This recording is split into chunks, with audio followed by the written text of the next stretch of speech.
आज की इस विशेष चर्चा में सभी का स्वागत है।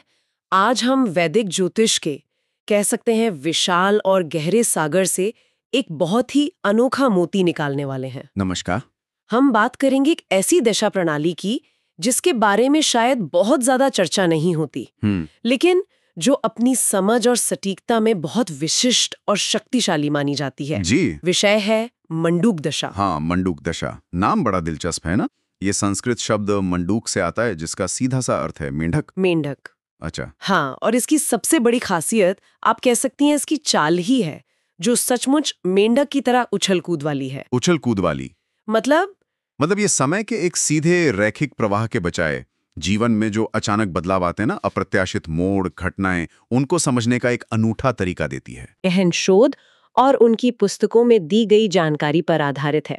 हमारा उद्देश्य यही है कि इस जटिल लेकिन बेहद आकर्षक दशा प्रणाली के जो मुख्य सिद्धांत हैं, इसकी गणना के तरीके और भविष्य समझने में इसकी जो क्षमताएं हैं, उन्हें सरल शब्दों में सामने रखा जाए। निश्चित रूप से। और ये समझना जरूरी है कि मंडूक्य दशा एक कंडीशनल दशा है।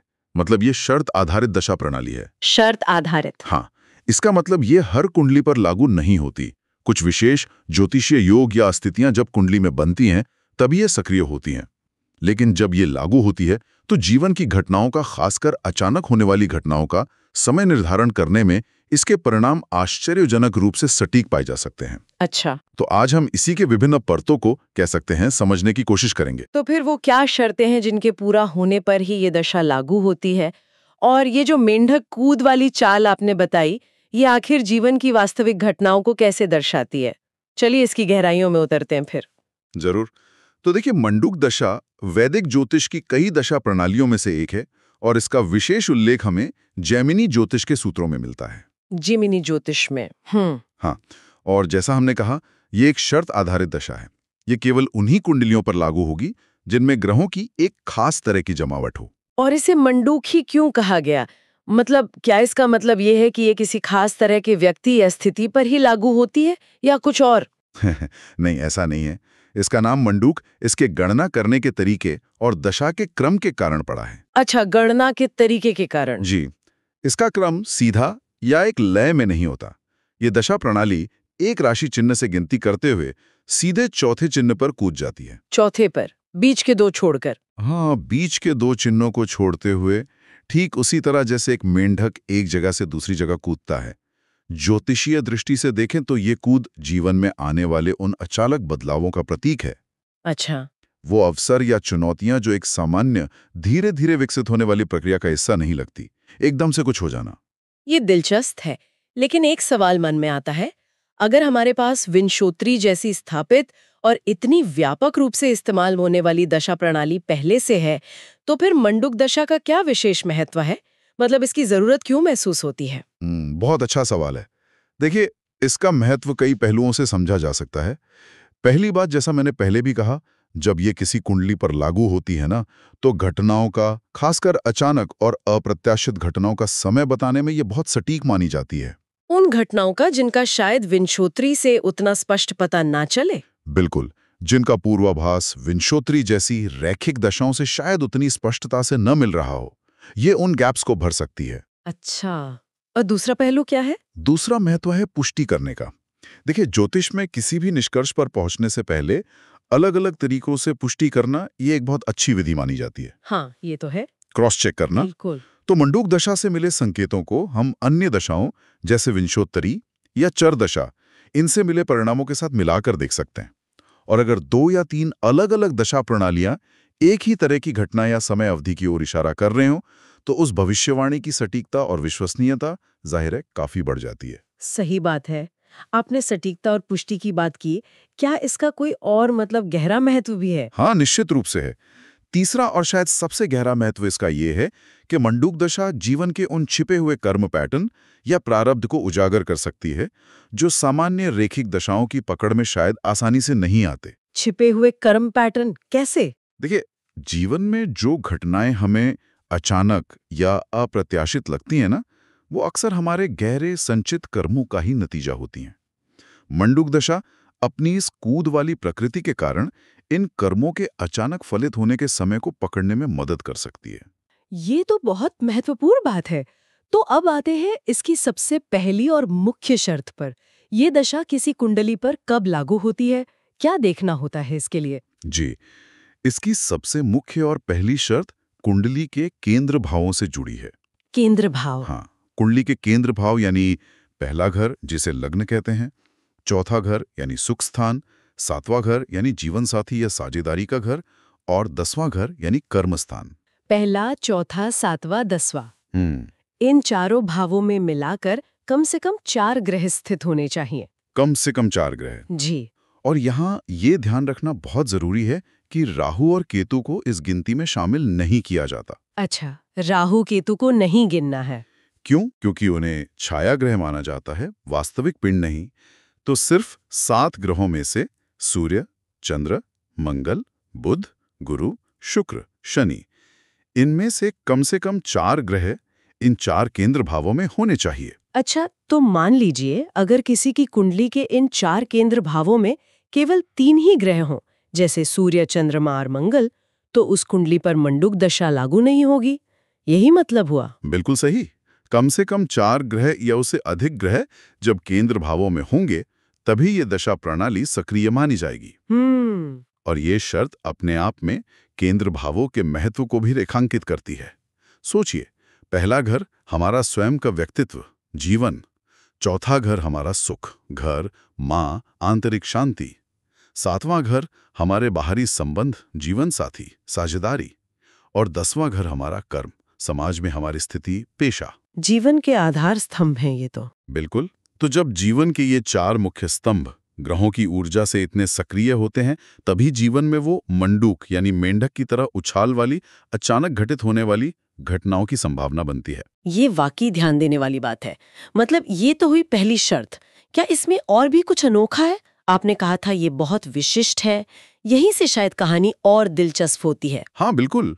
यहीं से मंडूक दशा का सबसे अनूठा और शायद सबसे आश्चर्यजनक पहलू सामने आता है। क्या है वो? इस दशा प्रणाली में दशा का क्रम, मतलब कौन सी राशि की दशा कब आएगी, ये ग्रहों की स्थिति पर निर्भर नहीं करता। ग्रहों पर नहीं? तो किस पर? ये पूरी तरह से लग्न यानी असेंडेंट पर निर्भर करता है।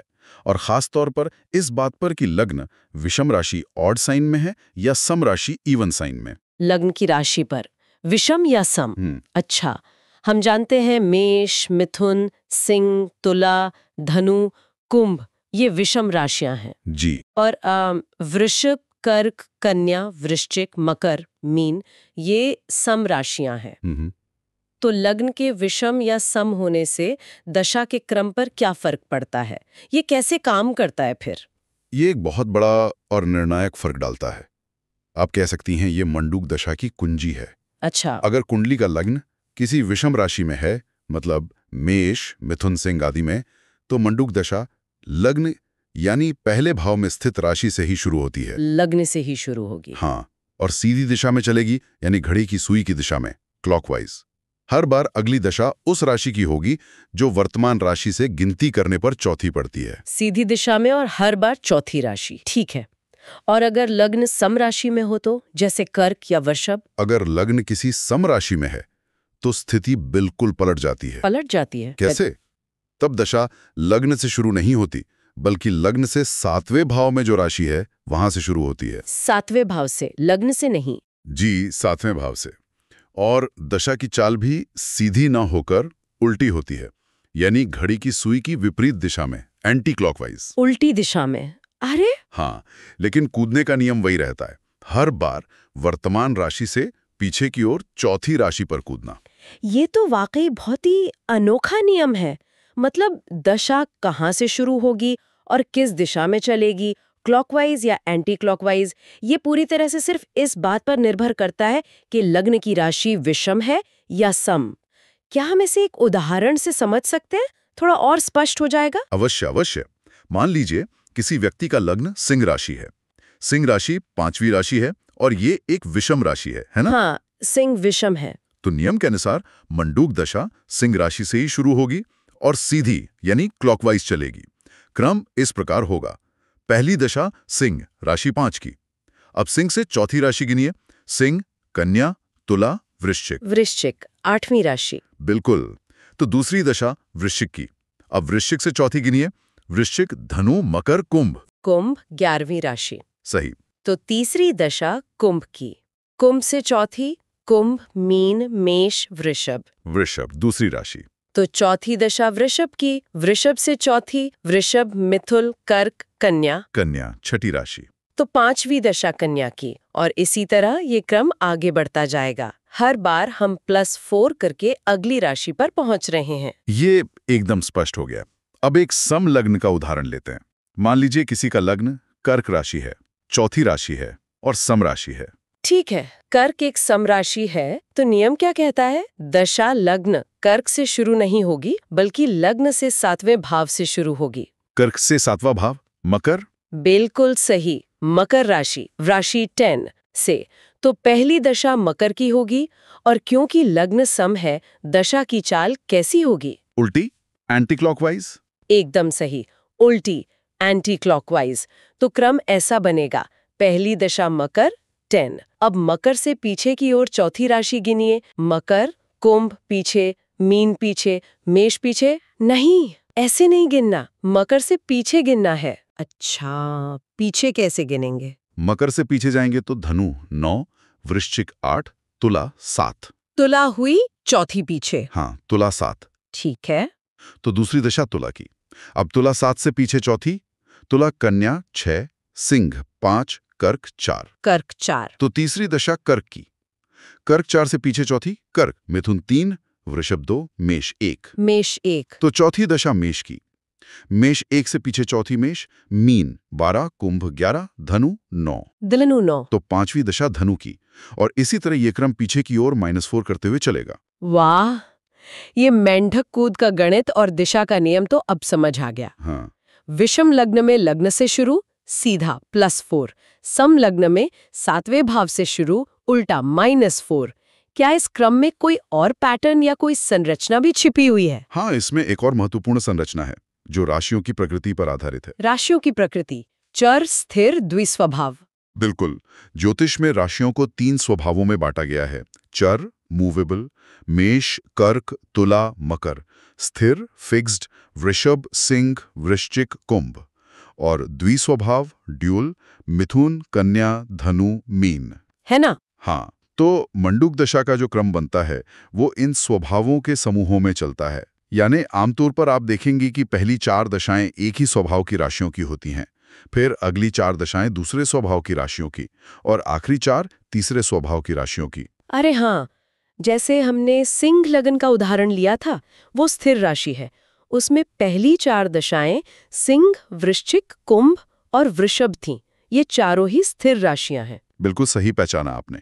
उस उदाहरण में स्थिर राशियों के समूह के बाद अगला समूह द्विस्वभाव राशियों कन्या, मिथुन, मीन, धनु का आएगा, और फिर आखिरी समूह चर राशियों कर्क, मेष, मकर, तुला का। अच्छा। यह संरचना ये दर्शाती है कि दशा चक्र सिर्फ राशियों का क्रम नहीं है, बल्कि ये जीवन के विभिन्न चरणों और ऊर्जाओं को भी दर्शाता है। जैसे नई शुरुआत चर, स्थिरता और जमाव स्थिर, और फिर परिवर्तन व अनुकूलन द्विस्वभाव। ये जीवन की लय का भी प्रतीक है एक तरह से। बहुत खूब। क्रम और उसकी संरचना तो समझ आ गई। लेकिन अब सबसे महत्वपूर्ण सवाल पर आते हैं। हर राशि की महादशा कितने समय तक चलती है? इसकी अवधि कैसे तय होती है? क्या विंशोत्तरी की तरह इनकी अवधि वर्षों में निश्चित होती है, जैसे सूर्य 6 साल, चंद्र 10 साल? नहीं, यही एक और बड़ा अंतर है। विंशोत्तरी के विपरीत मंडूक दशा में हर राशि की महादशा की अवधि निश्चित नहीं होती। निश्चित नहीं होती? तो फिर इसे भी गणना करके निकालना पड़ता है, और इसका तरीका भी अपने आप में अनूठा है। अच्छा, वो कैसे? नियम ये है, जिस राशि की महादशा चल रही है, उस राशि से गिनती शुरू करके उसके स्वामी ग्रह तक गिनना होता है। राशि से स्वामी ग्रह तक गिनना है? जी, गिनती करने पर जो संख्या आती है, उतने ही वर्षों की वो महादशा होती है। अच्छा, और गिनती करने का भी क्या कोई खास नियम है, जैसे दशाक्रम के लिए क्लॉकवाइज एंटी क्लॉकवाइज था? हाँ, बिल्कुल वैसा ही नियम यहाँ भी लागू होता है। गिनती का नियम भी दशा वाली राशि की प्रकृति, विषम या सम, पर निर्भर करता है। ओके। यदि दशा वाली राशि विषम है, तो आपको राशि से उसके स्वामी ग्रह तक सीधा क्लॉकवाइज गिनना है। सीधा गिनना है। और यदि दशा वाली राशि सम है तो आपको राशि से उसके स्वामी ग्रह तक उल्टा एंटी क्लॉकवाइज गिनना है। उल्टा गिनना है, ठीक है। अब ज्योतिष है तो अपवाद भी जरूर होंगे। क्या इस गणना में कोई विशेष नियम या अपवाद है? मुझे ऐसा लग रहा है कि होंगे। आपने बिल्कुल सही अंदाजा लगाया। ज्योतिष और अपवादों का चोली दामन का साथ है।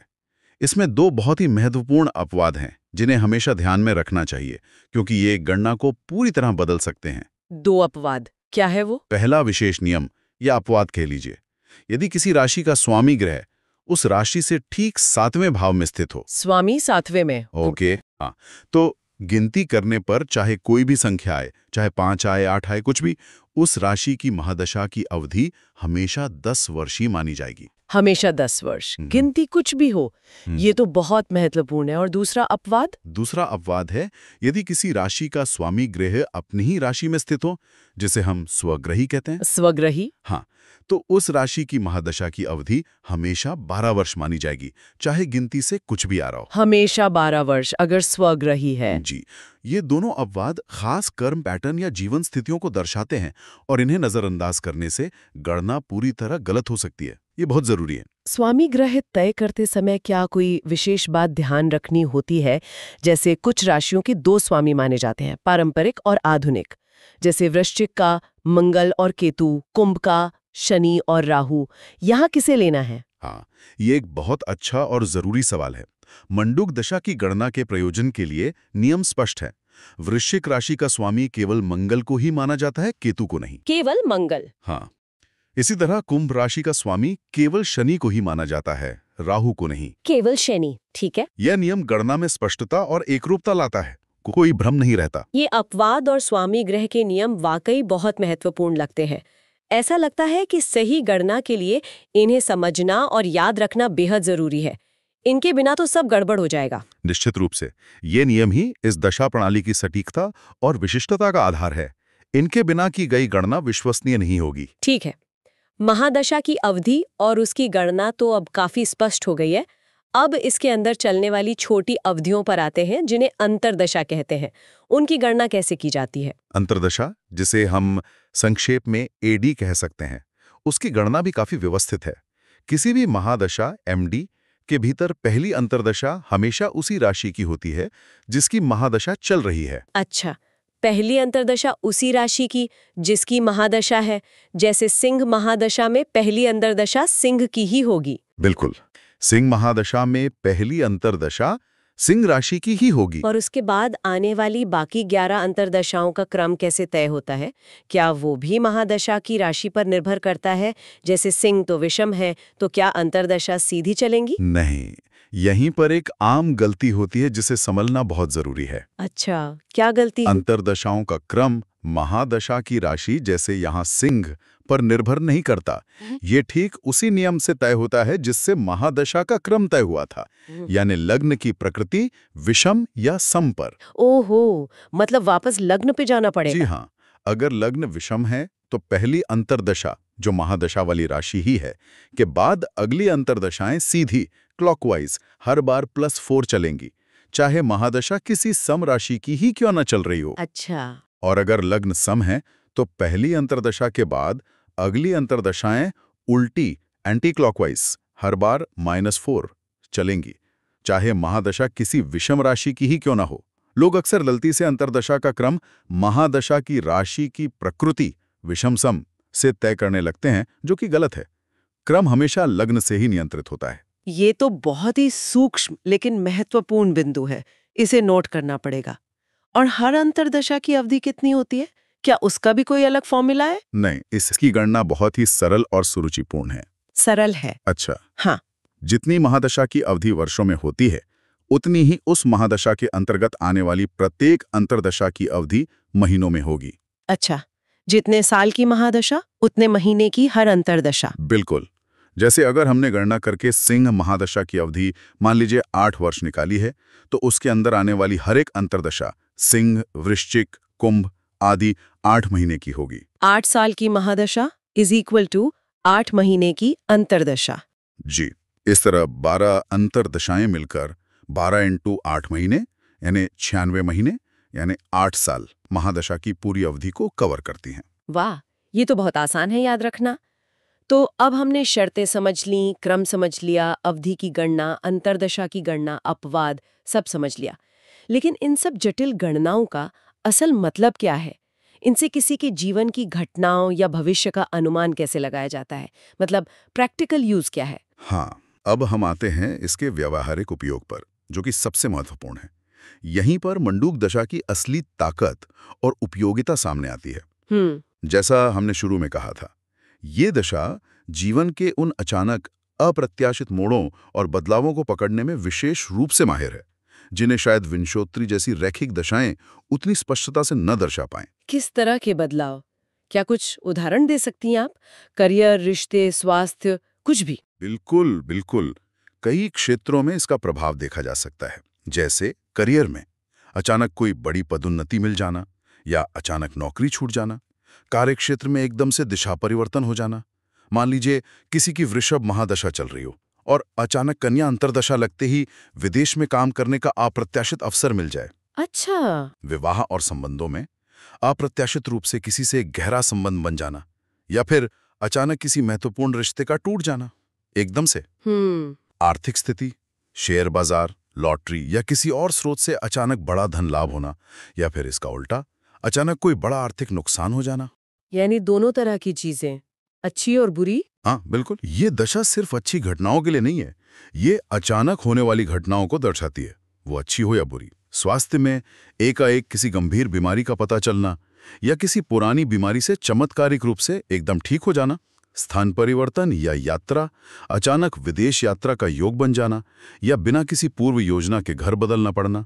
आध्यात्मिकता में भी जीवन में कोई ऐसी घटना जिसके बाद व्यक्ति अचानक अध्यात्म की ओर गहराई से मुड़ जाए, या वैराग्य का भाव उत्पन्न हो जाए, ये भी हो सकता है। तो इसकी व्याख्या करते समय, मतलब प्रेडिक्शन करते समय, किन बातों का ध्यान रखना होता है? कैसे पता चलेगा कि क्या होने वाला है? व्याख्या के लिए हमें महादशा एमडी और अंतर्दशा एडी दोनों को मिलाकर देखना होता है। एमडी और एडी दोनों को? हाँ, महादशा उस पूरी अवधि की मुख्य थीम, एक तरह की पृष्ठभूमि या जीवन के उस क्षेत्र को दर्शाती है जो उस समय सक्रिय है, और अंतर्दशा उस थीम के भीतर होने वाली विशिष्ट घटना या अनुभव को इंगित करती है, उसे ट्रिगर करती है। ओके।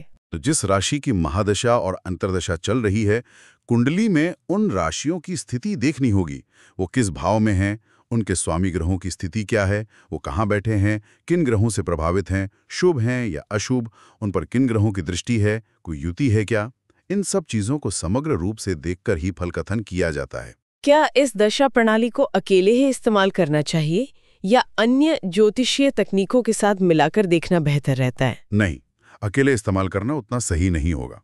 बेहतर और अधिक विश्वसनीय परिणामों के लिए इसे हमेशा अन्य प्रमुख दशा प्रणालियों, खासकर विंशोत्तरी और अगर लागू हो तो चर दशा के साथ मिलाकर ही देखना चाहिए।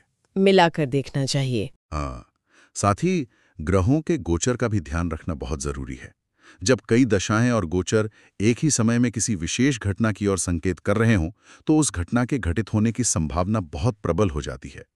मंडूक दशा एक तरह से पुष्टि करने वाले या किसी विशेष घटना के अचानक होने के समय को पिनपॉइंट करने वाले उपकरण की तरह काम कर सकती है। कुंडलियों पर सटीकता से लागू करना और फिर उनकी सही व्याख्या करना, ये दूसरी बात है।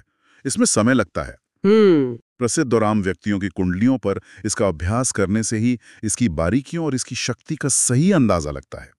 कई शोधकर्ताओं ने पाया है, जैसा कि ग्रंथों में भी उल्लेख है, कि प्रसिद्ध व्यक्तियों के जीवन के बड़े और अचानक आए मोड़, जैसे कोई बड़ा राजनीतिक उत्थान या पतन, कोई अप्रत्याशित उपलब्धि या कोई दुर्घटना, मंडूक दशा के माध्यम से काफी सटीकता से देखे जा सकते हैं। अगर दशा लागू हो रही हो तो अच्छा, तो निरंतर अभ्यास से ही इस जटिल प्रणाली पर पकड़ बनती है। अभ्यास करते समय ऐसी कौन सी आम गलतियां हैं जिनसे बचना चाहिए ताकि परिणाम सटीक हों? क्या कुछ खास पॉइंट्स हैं जिनका ध्यान रखना चाहिए? हाँ, कुछ सामान्य गलतियां हैं जो अक्सर नए सीखने वालों से और कभी-कभी अनुभवी लोगों से भी हो जाती हैं। इनसे बचना बहुत जरूरी है। 1. प्रयोज्यता की शर्त भूल जाना। सबसे आम गलती, कुंडली देखते ही गणना शुरू कर देना, बिना ये जांचे कि केंद्र में 4 या अधिक ग्रह राहु केतु छोड़कर हैं भी या नहीं। अगर शर्त पूरी नहीं होती तो ये दशा लागू ही नहीं होगी, सारी मेहनत बेकार। पहली शर्त ही भूल जाना, हाँ, ये तो बड़ी गड़बड़ है। 2. क्रम की दिशा गलत तय करना। ये भी बहुत आम है। दशा या अंतर्दशा का क्रम सीधा उल्टा, लग्न की प्रकृति विषम सम के बजाय महादशा या अंतर्दशा वाली राशि की प्रकृति से तय कर देना। याद रखना है, क्रम हमेशा लग्न से तय होगा। हाँ, ये आपने बताया था, लग्न ही कंट्रोल करेगा। 3. ग्रहों की गिनती में त्रुटि। केंद्र में ग्रहों को गिनते समय राहु या केतु को शामिल कर लेना, यह भी गलत है। 4. अवधि गणना के अपवादों को अनदेखा करना। महादशा की अवधि निकालते समय वो 10 वर्ष स्वामी 7वें में और 12 वर्ष स्वामी स्वगृही वाले विशेष नियमों को भूल जाना। वो 10 और 12 साल वाले नियम। 5. स्वामी ग्रह गलत लेना। वृश्चिक के लिए केतु या कुंभ के लिए राहु को स्वामी मान लेना गणना के लिए, जबकि मंगल और शनि को ही लेना है। ठीक है। इन गलतियों से बचकर ही सटीक गणना और विश्लेषण संभव है। ये तो बहुत उपयोगी बातें हैं। अच्छा, क्या इस दशा को और गहराई से समझने के लिए कोई उन्नत तरीके या दृष्टिकोण भी है, मतलब बेसिक गणना के आगे? निश्चित रूप से हैं। उन्नत विश्लेषण के लिए, जैसा मैंने पहले भी संकेत दिया, इसे ग्रहों के गोचर के साथ मिलाकर देखना अत्यंत महत्वपूर्ण है। गोचर के साथ? हाँ, कोई भी बड़ी घटना अक्सर तभी घटित होती है जब मंडूक महादशा, अंतर्दशा और उस समय का गोचर तीनों एक साथ किसी विशेष परिणाम की ओर इशारा कर रहे हों। त्रिस्तरीय पुष्टि हो जाती है एक तरह से। त्रिस्तरीय पुष्टि। इसके अलावा कुंडली में पहले से मौजूद योगों जैसे राजयोग, धन योग और दोषों जैसे पितृदोष, काल सर्प दोष के साथ मंडूक दशा के प्रभाव को जोड़कर देखना भी बहुत महत्वपूर्ण है। अच्छा, योग और दोषों पर भी इसका असर पड़ता है? बिल्कुल। कई बार ऐसा देखा गया है कि मंडूक दशा कुंडली में सुप्त पड़े, मतलब जो अभी एक्टिव नहीं है, ऐसे योगों या दोषों को अचानक सक्रिय कर देती है। अचानक सक्रिय? हाँ, जिससे जीवन में बड़े और नाटकीय बदलाव आ जाते हैं, या तो बहुत अच्छे या बहुत चुनौतीपूर्ण, योग या दोष के अनुसार। ये तो बहुत गहरी बात है। इसका कोई आध्यात्मिक या दार्शनिक अर्थ भी है? ये जो समय की छलांग की बात हम कर रहे हैं, क्या ये सिर्फ बाहरी सांसारिक घटनाओं के लिए ही है या इसका कोई गहरा मतलब भी है? यह एक बहुत गहरा प्रश्न है। और हाँ, ज्योतिष के कई विद्वान और विचारक ये मानते हैं कि ये समय की छलांग केवल भौतिक या सांसारिक घटनाओं तक ही सीमित नहीं है। तो फिर? यह हमारी चेतना के विकास, हमारी समझ या हमारी आध्यात्मिक उन्नति में आने वाले अचानक मोड़ों का भी प्रतीक हो सकती है। जीवन में कई बार ऐसे क्षण आते हैं ना, जब व्यक्ति को अचानक कोई गहरा आत्मज्ञान होता है या उसकी पूरी जीवन दृष्टि बदल जाती है। हाँ, बिल्कुल आते हैं। एपिफनीज जिसे कहते हैं। हाँ, बिल्कुल। या व्यक्ति अचानक अध्यात्म के मार्ग पर बहुत तेजी से आगे बढ़ जाता है। मंडूक दशा ऐसे आंतरिक और सूक्ष्म बदलावों को भी दर्शा सकती है। यह एक तरह से कर्म के उन फलों को सामने लाती है जिनके पकने का समय शायद अचानक आ गया हो। कर्म के फलों का अचानक पकना। वाह! तो अगर हम आज की इस पूरी चर्चा को समेटें तो कह सकते हैं कि मंडूक दशा वैदिक ज्योतिष का एक छिपा हुआ रत्न है। हाँ, कह सकते हैं। एक छिपा हुआ लेकिन बेहद शक्तिशाली उपकरण। ये एक शर्त आधारित प्रणाली है जो जीवन की सामान्य सीधी रेखा वाली प्रगति के बजाय अचानक आने वाले मोड़ों, अवसरों, चुनौतियों और कर्म के अप्रत्याशित उछाल को समझने में मदद करती है। बिल्कुल। इसकी गणना और क्रम लग्न की प्रकृति यानी विषम या सम होने पर आधारित है और अवधि गणना के जो विशेष नियम और अपवाद हैं वो इसे बहुत ही अद्वितीय बनाते हैं। हाँ, बिल्कुल सही सारांश है। और इसे सही ढंग से समझने, गणना करने और फिर उसकी व्याख्या करने के लिए, जैसा आपने पहले कहा, गहन अध्ययन, बारीकी पर ध्यान और निरंतर अभ्यास की आवश्यकता होती है।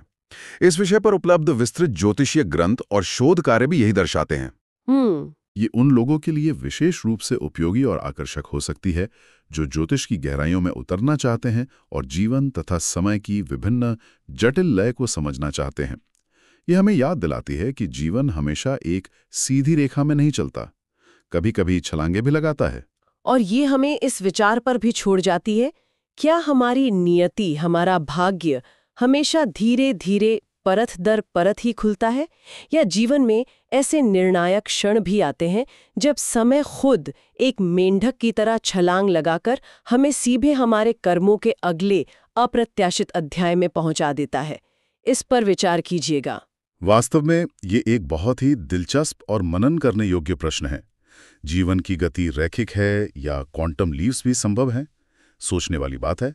इस गहन और ज्ञानवर्धक चर्चा में शामिल होने के लिए बहुत बहुत धन्यवाद। धन्यवाद। अगली बार फिर मिलेंगे एक नए विषय और नई गहराइयों के साथ। नमस्कार। नमस्कार।